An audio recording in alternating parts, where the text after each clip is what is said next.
Hello guys, hello, this is for Earth Signs, Virgo, Capricorn, and Taurus. Welcome dito sa aking channel, Kapalaran 888. Welcome. Alamin natin, Earth Signs, Virgo, Capricorn, and Taurus, kung anong messages, vibration, energy, gabay para sa inyong lahat. Okay, Earth Signs. What's the message for the 2 days? April 7 and 8. Earth signs.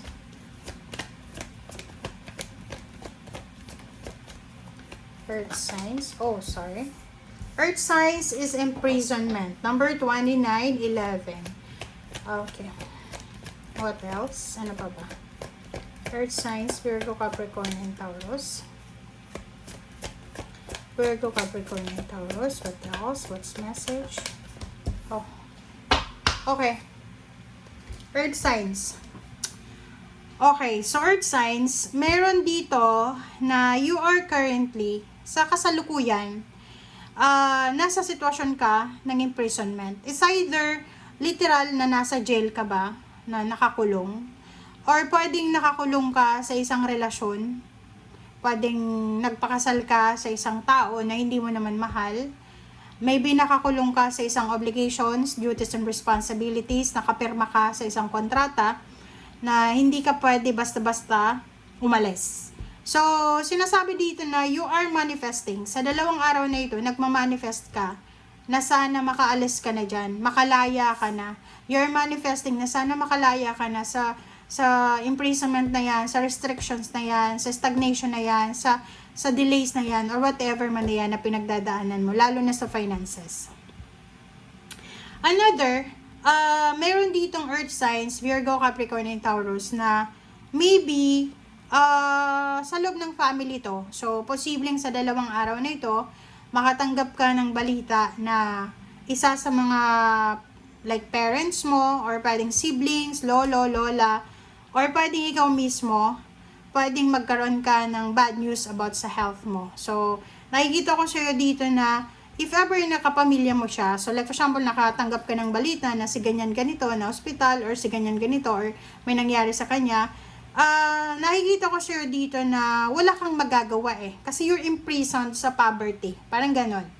You're imprisoned sa isang sitwasyon na wala kang magagawa, walang solusyon. So, ibig sabihin, if ever man na ikaw yan, kung may sakit ka, may nararamdaman kang masakit sa katawan mo, hindi mo magawang magpagamot kasi wala ka namang pera. Another is kung kapamilya mo yan na may sakit na ibinalita lang sa'yo, ganun din, wala kang maitutulong, it's because wala ka ding pera, wala kang maibibigay kasi wala ka namang pera, naghihirap ka nga. Parang ganun yung energy mo. Please comment down below if you resonated.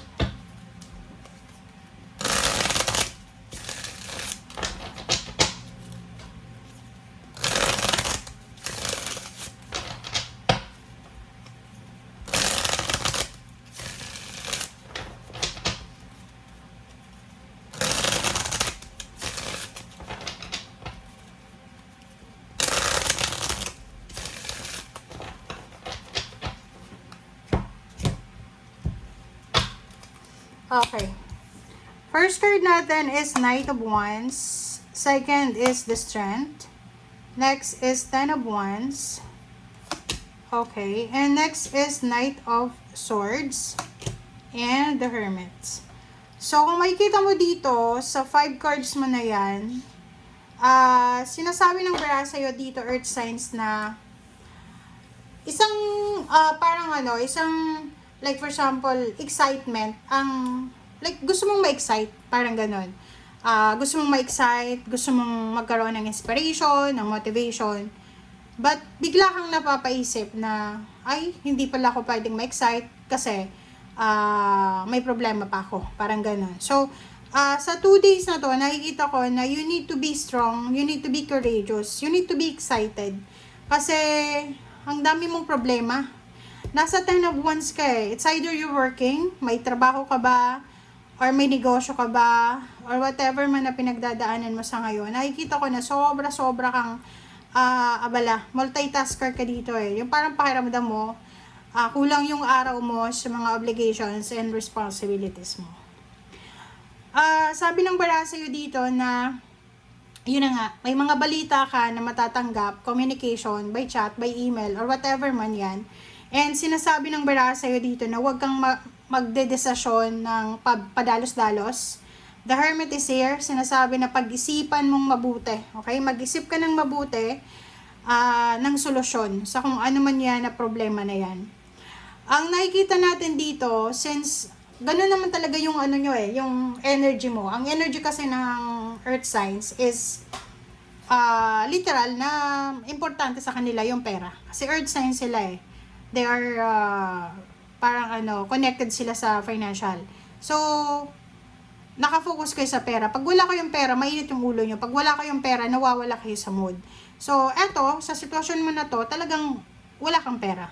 Wala kang pera, ang dami mo pang bills or obligations sa kailangan bayaran, hindi ka pa nga tapos sa problema mo, tapos may parating na naman, na parang, eto yung babayaran mo, ganyan, ganito, earth signs. Parang hindi mo pa nga na-solve yung isang problema, papasok na naman yung isa. Okay, Knight of Wands. Sabi ng bara sa'yo dito, na wala kang oras para maging excited kasi like kalimbawa kung single ka nga pero wala kang oras makipagrelasyon, it's because breadwinner ka, nakafocus ka sa obligations, financially kailangan mong i-manage, i-balance yung pera. Ang strength mo naman na to, sinasabi ng baraha, ang maganda naman sa'yo, your strength is napapaligiran ka ng mga taong generous. So, wala kang dapat na alalahanin kasi if may mga problema kayo, may mga tao naman na willing kayong tulungan. Nasa nasa sitwasyon ka ngayon. Sa ngayon, nakikita ko sa'yo, Earth Signs, Virgo, Capricorn, Taurus, na lahat na lang ng ginagawa nyo, like, sobra kayong nagtitipid, nag-overtime, may mga part-time pa kasi sobrang financially drain yung energy nyo. Nakikita ko sa'yo dito, naghihirap ka sobrang hirap ka na basta sobrang nahihirapan ka financially.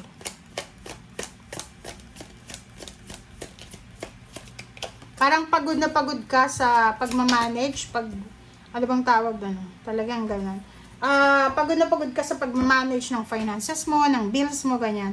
Reverse yung Ten of Pentacles. Sinasabi ng bara sa'yo dito na if you're expecting financial help or lump sum of money, wala kang matatanggap na balita sa 2 araw na ito. So, sad, malungkot, kasi sabi ng bara sa'yo dito na if you're wishing for help, walang tutulong daw sa'yo sa 2 araw na ito.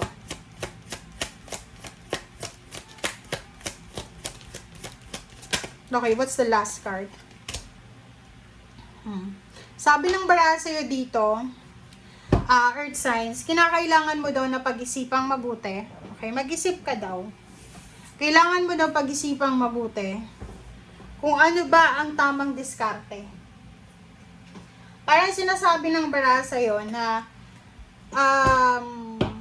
kung may problema ka daw sa pera, kung pera yung kailangan mo sa ngayon, kailangan mo daw na pag-isipang mabuti. Kumbaga, halimbawa kung pera yung problema natin, kailangan na huwag tayong magpadalos-dalos. Kailangan i-focus natin ang ating sarili kung paano natin masusolusyonan yung perang yan or yung problemang yan.